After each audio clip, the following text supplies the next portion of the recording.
What's good, fellas? Welcome back to another episode of Flawless Fantasy Football, and you're back with the Week 7 waiver wire. Welcome. You guys just love tuning in. You love the Flawless Fantasy Football shows, don't you? You love the insight. You love the juice. You love the conviction. You love the Lizzie. Who else was, when everybody was down on Lizzie, who else was talking about Lizzie? Okay, try to tell y'all. All right, enough. Let's get to it, guys. Hope you guys had a great Sunday, great weekend. To be totally honest with you, I had a rough day. Had a rough day at work. A couple mental battles, a little drama here and there. Work was taxing. They tried to work me so late. Kind of altered my day. I couldn't do something this evening that I wanted to do. But I was going to make sure I got this information out there to y'all, because I wasn't going to let you guys down. That's right. Perseverance and being able to stick to it. All right, guys, let's get to it.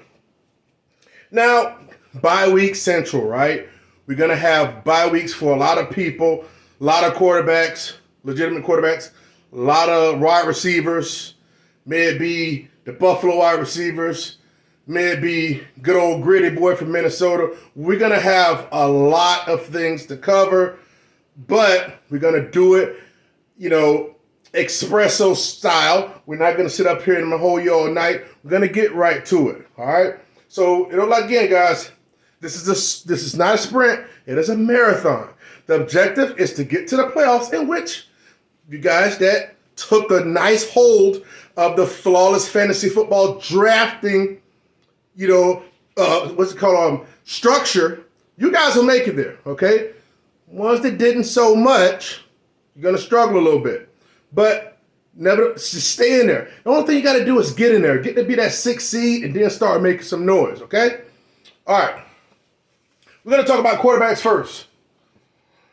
Going to be a nice list of quarterbacks. I'm going to list them. They're going to talk about them real quick, briefly, and move on. All right, guys, here we go. Let's talk about it. Dak Prescott. Now, most leagues, he won't be out there, okay? I'll tell you straight up. He's not going to be out there because people held him. But some leagues, they dropped him. You never know. Each league is different.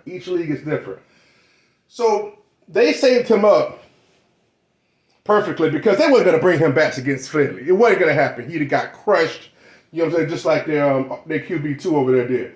So they're bringing him back against the lowly Lions.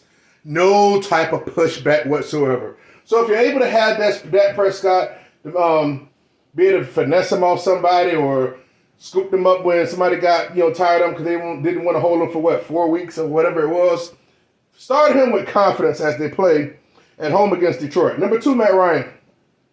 Matt Ryan balled out last week without Jonathan Taylor. He threw the ball 58 times, 58 damn times against the Jaguars. And he went 42 for 58. For 3 touchdowns and had 35 damn fantasy points. So Matt Ryan, and also having that other wide receiver over there, Alec Pierce, it's kind of like they have a nice 1-2 punch over there with the wide receivers. And I think that actually helps him. It actually helps his passing prowess. So if he can minimize turnovers, he can actually have another legitimate day. It's kind of nice to kind of be able to capitalize on Matt Ryan while he's hot, okay? And so they play this week at Tennessee. So they do play away. But Matt Ryan is a nice streaming option. Jimmy G is 3rd. Jimmy G, I don't know. I might put him on me, put him on my team for not having, missing Mr. Joshua. They play at home against KC. And KC yields against the quarterback. So their secondary sucks, and Jimmy G has easy targets to throw through. He threw 2 touchdowns to IU. He still has Zebo. He has Kittle. And everybody's healthy. I'll be honest with you, I probably might just homer up. I'm only going to play on 1 week and we'll drop the B. You know what I'm saying? So I might just go ahead and bleed Niner red, and I may go ahead and try and scoop him up. I don't think many people will be trying to get him.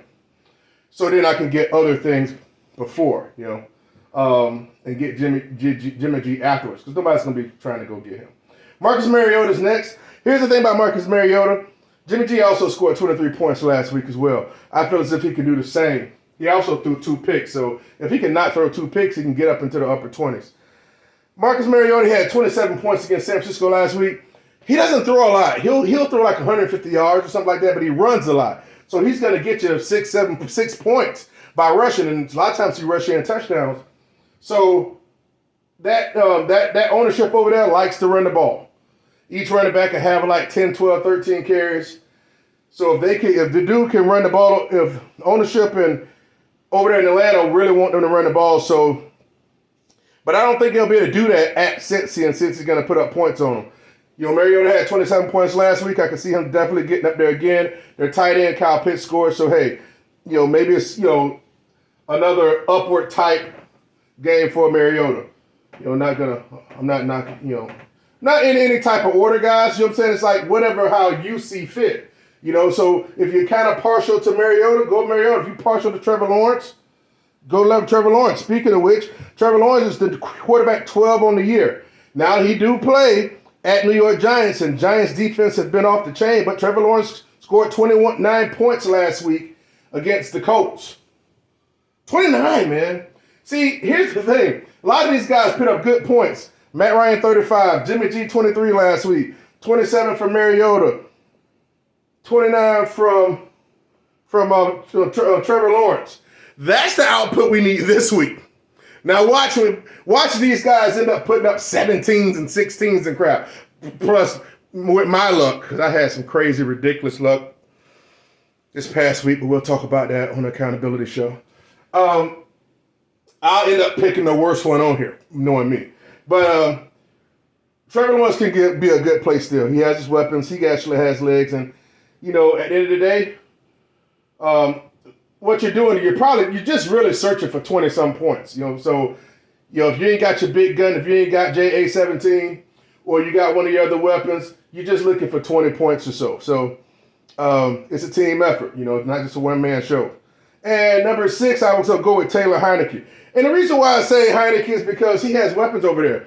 Granted, they got the running back, but guess what? I don't think they're going to be against Green Bay. I think he'll have opportunity to throw.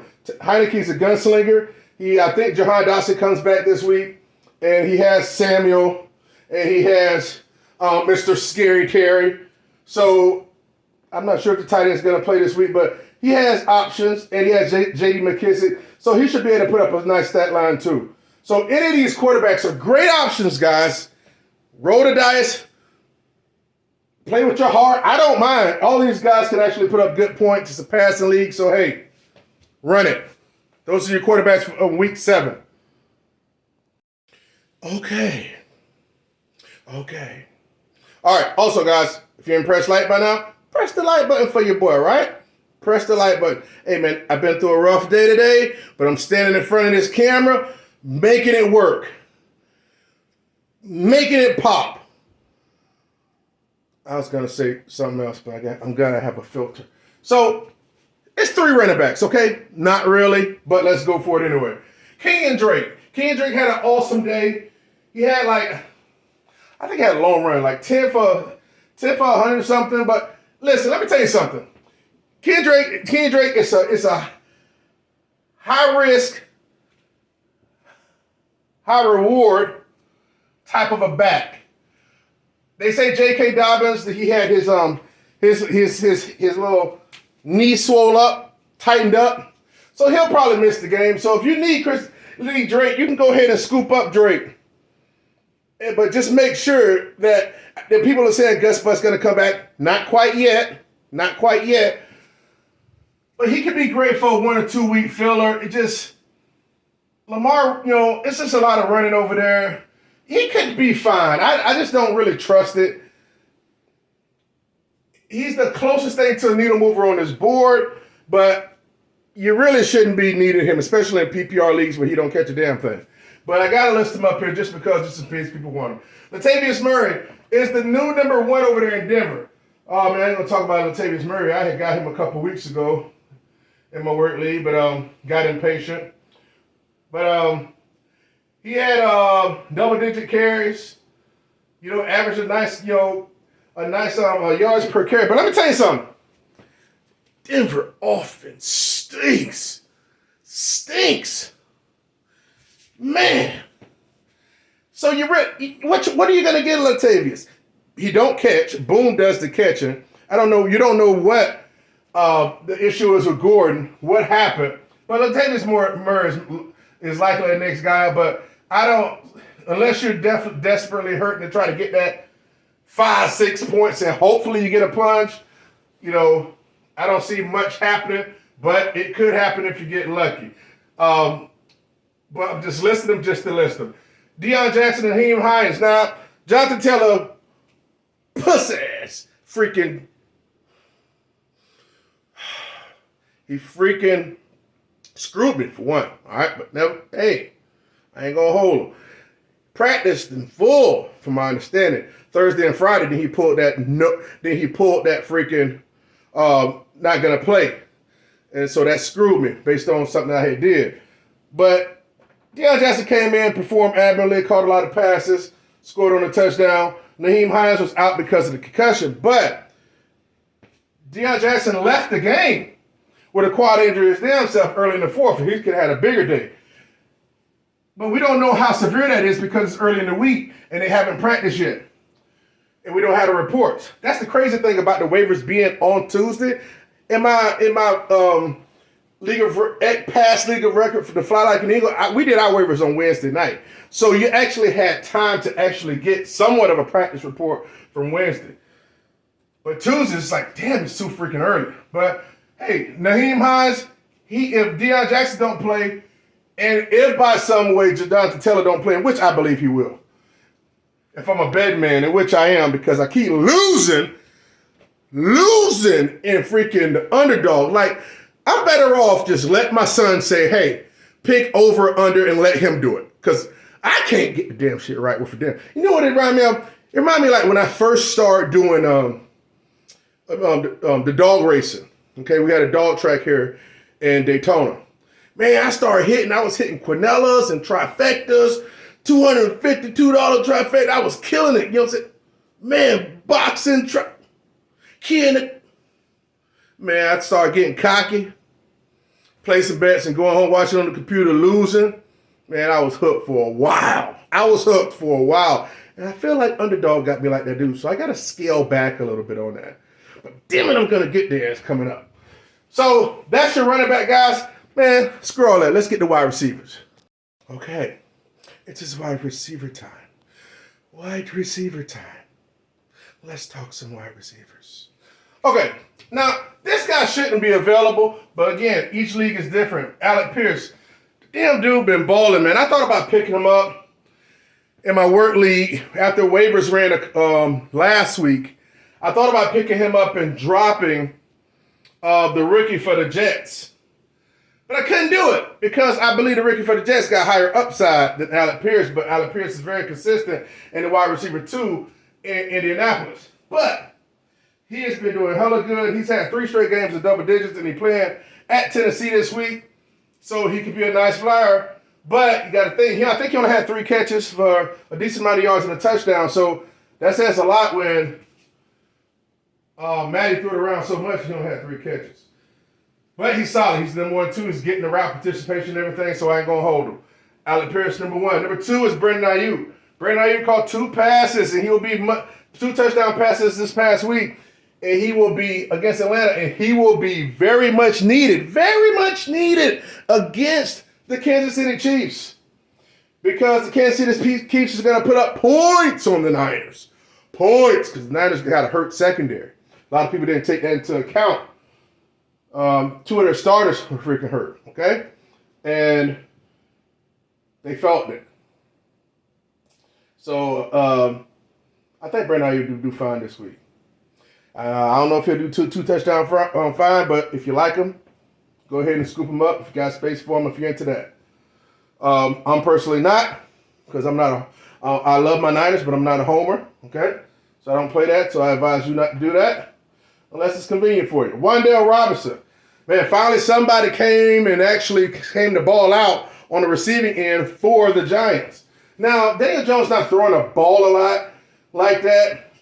Essentially, Wan'Dale Robinson had a few catches in his first game back, but he didn't have much of route participation. But when he was actually out there, he was involved in running routes. So if he can stay healthy, because he got hurt week 1, he could be pretty good. 3 for 37 in the TD. He's at Jacksonville week 7. We should see what's going on with Wan'Dale Robinson. I believe he has a nice little upside because Daniel Jones pretty much only throws it to him and that tight end over there. And the running back, of course, from time to time. Number 4, Rondale Moore. Rondale Moore has been he's getting targeted, man. He's getting targeted like a freaking targeted gun practice or something, man. He's had 18 targets in the past 2 games. 10 this past game and 8 the game before that. And now, since Hollywood Brown is out for an extended amount of time, I think they say 6 weeks. It's not season ending, but he's out, and they just acquired Knucklehead boy from over there, from what's his name, Carolina. What's the boy with all the dreads on his head, top of his head? You know who I'm talking about. But I believe he's not going to be really a part of the equation like that. Rondale Moore should really be good. DeAndre Hopkins' first game back.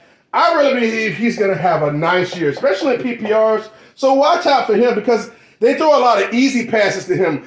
I want to say Debo. I want to say that just short stuff and have him operate. He just hasn't popped one yet. But when he does, when you're getting those type of targets and you're getting easily 7 points a game from just the receptions alone, he has a very safe floor and he can really pop. I don't want to and be a wide receiver type league winner, to be totally honest with you, especially in that system, especially with Hollywood going, and they really wanted him to be the man last year. So Rondale Moore, actually, check him out. All right, let's have some fun with tight ends. All right, guys, check it out. Let's run through this. Big Bob Tunyon.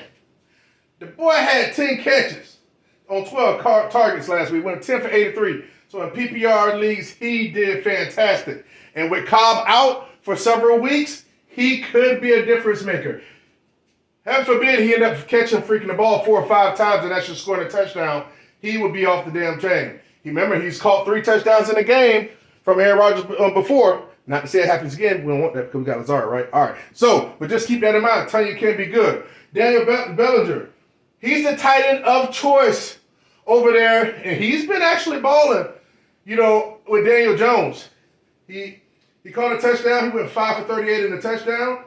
And he plays against Jags week 7. Daniel Bellinger, they're playing well. The Giants are playing well. And the people over there that's getting the points, now granted, they got the rookie coming back, so he'll probably get more that we just spoke about. So he'll probably get more of the targets coming up. But Daniel Bellinger is the tight end of choice over there. Number 3, Jake Ferguson.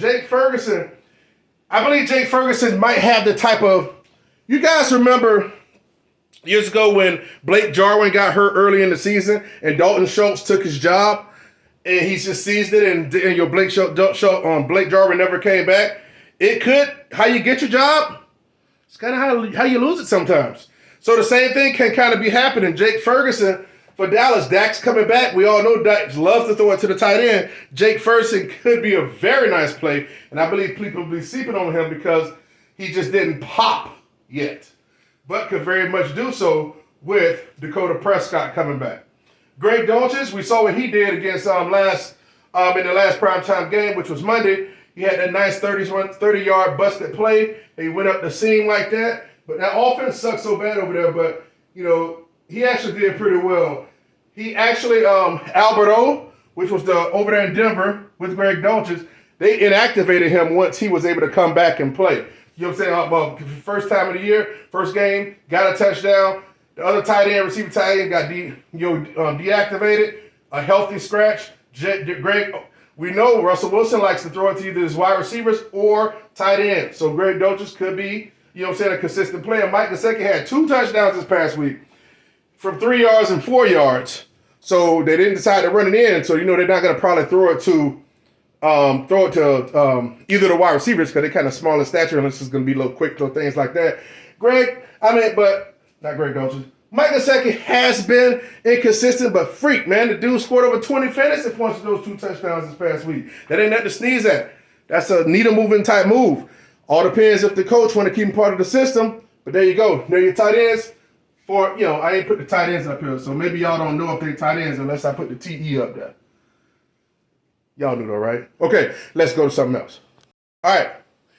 Here we go, guys. Let's close out this show strong. All right, let's go to defense. Now, look. Let's be honest. Patriots may not be out here. They might not be out there. But they might be in your league. You never know. So check them out to make sure they ain't out there. And again, so if you got to understand, they play against the Chicago Bears this week, okay? They play against Chicago. Let me slide over here real quick. And they play at home. Sunday night or Monday night, I'm not sure. But nevertheless, man, the Pats are going to eat like a mug on there. So check out Pats. Now, let's say Pats are available in your league. What you need to do is try to go get them first, okay? Because if you try to get them second round or something like that, they're not going to be there, okay? But the Pats are number one. But just putting it up just as a precursor. Jets and Broncos, they play against each other, but either one of those teams are having playing great defense, Jets and Broncos. So you can pick either one. And Giants, they're playing against Jacksonville. So the way Giants are playing, you can't knock them. Carlson, now granted, Carlson may not be out there, but I know some places where I saw a league where someone dropped Carlson because maybe they didn't want to drop a skill position player. But damn it, I didn't. Not in my work league. I held him. And I picked up another tight end. I'm going to drop kicker, and I'm going to drop that kicker and start back playing Carlson. He's too hot of a commodity to drop, in my opinion. Jason Myers for Seattle. McManus been kicking his butt off because, Denver is allergic to touchdowns, and Greg Zuerlein for the Jets. All those are great options approved by Flawless Fantasy Football. Remember, guys, like, comment, and subscribe. Holla at your boy. Stay positive, stay focused, stay flawless. Flawless Fantasy Football, where you hear what you need to hear, not what you want to hear. Come on, guys. Let's get to that 800 subscribers. Holla at your boy. Peace.